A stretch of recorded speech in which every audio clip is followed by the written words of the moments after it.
Yeah, I'm concerned about this cruise ship. I talked to you before about it, and you said you have a $7 head tax. You bring in about $3 million a year on the cruise ship. Okay, and you want the citizens to finance the $60 million to build this cruise ship.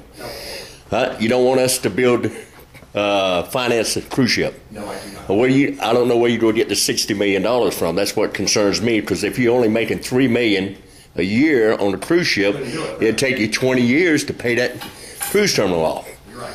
And why can't Carnival, if they could spend $38 million on doing one ship, they could build the whole thing themselves? Yeah, Dan, you're right.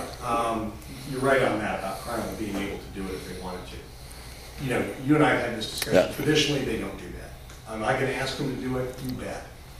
And your question about the $3 million. And Dan's right. We make about $3.8 million a year on the one cruise ship. And where do we get that from? Most of it comes from Carnival. Some of it comes from the head tax, which is the $7 that's added to the ticket in and out. But most of our revenue comes from Carnival. Costs, so we make about 3.8, maybe a little bit more, maybe close to 3.9 million per year on the one cruise ship.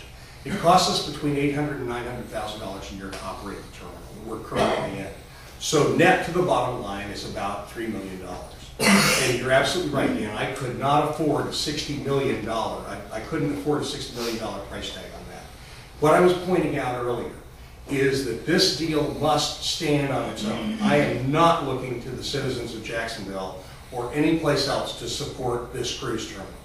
So what I was saying is, what we have to do is determine how much it's going to cost to build the terminal, wherever it happens to go. And maybe it's $30 million, maybe it's $60 million, or someplace in between. I hope it's closer to 30.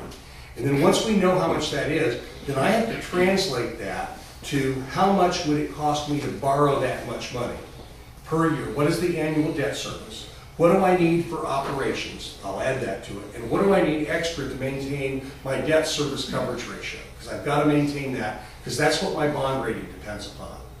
So then when I figure out what that total number is, then I can translate that total number into a commitment from Carnival. I can say, okay, if I need $6 million a year, that translates to 2 conquest size vessels. So then I have to go, and then I have to go to the underwriters, and the underwriters say, that's right, you're going to have them for 10 years each. So then I have to go to Carnival and say, Carnival, I need 2 conquest class vessels for 10 years. This is all hypothetical, let's say this is how it works. And they say, okay.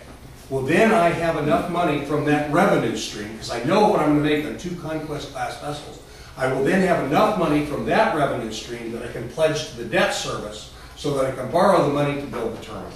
That's the only way it works. This thing has got to stand on its own, Dan. Hardly seems worth it in the face of all the cargo business you do. Pardon me? Said it hardly seems worth it in the face of all the cargo business you do.